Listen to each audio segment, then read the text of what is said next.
He's probably the most dramatic dog I've ever met.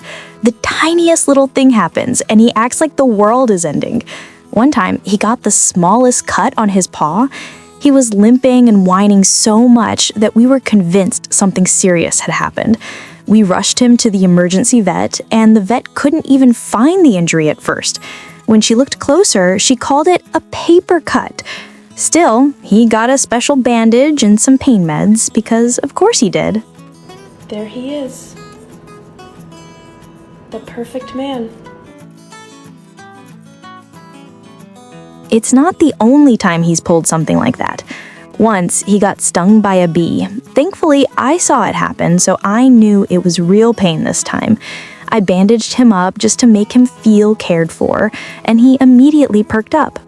But the most dramatic episode yet happened while we were walking on the greenway.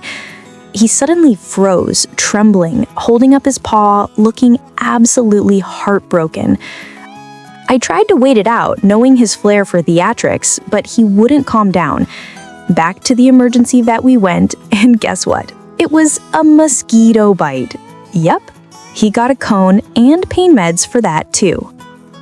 Honestly, I don't know how he survived as a stray before we found him. I still remember seeing his little face peeking through the fence that first day. I looked at him and just knew he was mine. When we brought him home, though, he made sure we knew who was boss. I have allergies, and the very first thing he did was steal a used Kleenex from me. When I tried to take it back, he gave me that look, like he might actually bite me for daring to challenge him. You could see his anger mohawk rise up right then and there. Despite all that attitude, he was thrilled to finally be indoors. Going outside, not his thing. Inside, he's king. Everything runs on what we jokingly call the Ginny first policy, meaning everything revolves around him. He's convinced he deserves more treats than anyone else. If our friends pour water for their dogs, he'll march right up and drink from their bowl first. At home, he loves using people as furniture. He'll sit in your lap, stretch out like a prince, and demand belly rubs.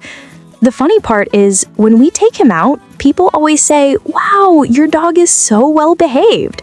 I just laugh. He's not behaving, he's just doing exactly what he wants. Everyone has their own love language, and Ginny's is feats of strength. Every morning, he grabs a toy and races around, showing off how strong he is. So proud of himself.